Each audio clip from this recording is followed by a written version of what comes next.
6 months ago, the promise was simple. Type a prompt, get a production-ready 3D asset. That was the pitch. Here is what actually happened. Professional riggers are reporting that every single AI-generated character mesh still needs their words. A lot of work before it can be used in any serious pipeline. Retopology is broken. Skin weights are a mess. UV layouts are unusable. And the tools that were supposed to fix this, half of them are locked behind waitlists for features that don't exist yet. One user spent $500 on an annual subscription only to open the platform and see 2 words, coming soon. Meanwhile, the tools that do work, the ones running locally on your own hardware, are hitting out-of-memory errors on GPUs that cost over $1,000. The gap between what's being marketed and what's being shipped has never been wider. This video is the real audit. Which AI 3D modeling tools in 2026 actually deliver? Which ones waste your time? And which ones are quietly becoming indispensable for professionals who know what they're doing?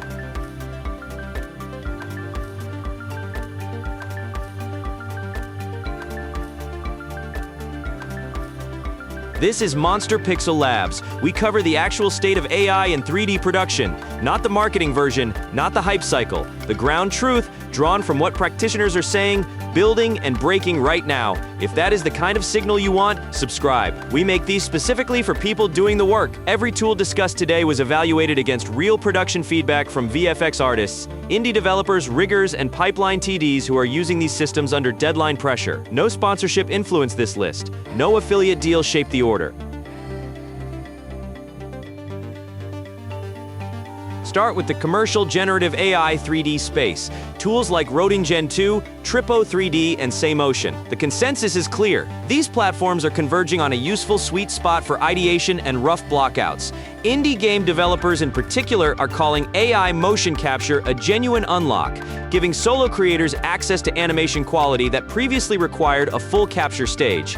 Deep Motion's audience confirms this repeatedly, but the ceiling hits fast. Hand and finger tracking remains unreliable. Facial capture is not usable for close-ups, and the pricing model is actively hostile. Credit-based systems are drawing open resentment from users who would gladly pay a flat fee, but refuse to meter their creative iteration. The output resolution problem compounds this. Multiple tools cap video generation at 720p, which is functionally useless for any deliverable beyond social media, and generation speed. 30 minutes for a few frames in some cases breaks the iterative loop that makes these tools valuable in the first place. The trajectory here is obvious. These tools will improve, but today, they are prototyping instruments, not production endpoints.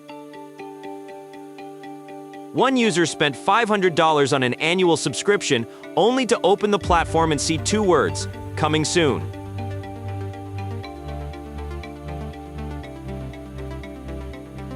Now, the free and open source tier. This is where the most interesting tension lives. Trellis 2 has emerged as the benchmark for free local 3D generation through ComfyUI. The community treats it with genuine respect, but the same community is also brutally honest. Every mesh still needs a full rebuild for anything beyond a turntable render. The artists celebrating these tools are the same ones spending hours on retopology and weight painting after generation. Maya's professional user base is watching Autodesk with growing impatience. Smart Bevel in Maya 2027 received praise, specifically because it was a rare example of a practical, artist-requested feature actually shipping. That tells you everything about the baseline expectation. And threading through all of it, a moral fault line. Artists are calling out Autodesk and Adobe by name for integrating AI trained on unlicensed work. The word betrayal appears in comment after comment.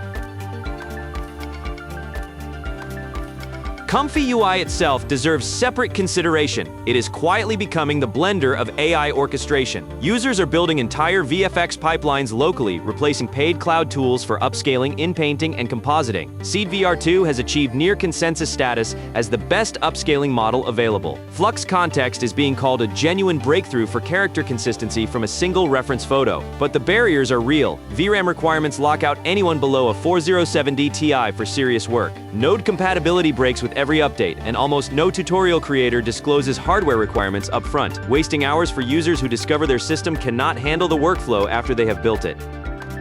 The gap is no longer between AI and traditional workflows. The gap is between tools built by people who understand production and tools built by people who understand fundraising. Pull back and look at the full picture. One pattern connects everything. The tools that are winning trust in 2026 are not the ones with the best demos. They are the ones that respect the pipeline. The tools that acknowledge retopology still matters. That 720p is not a deliverable. That credit-based pricing punishes iteration. That offline access is not optional. The gap is no longer between AI and traditional workflows. The gap is between tools built by people who understand production and tools built by people who understand fundraising. That distinction will define which platforms survive the next 18 months.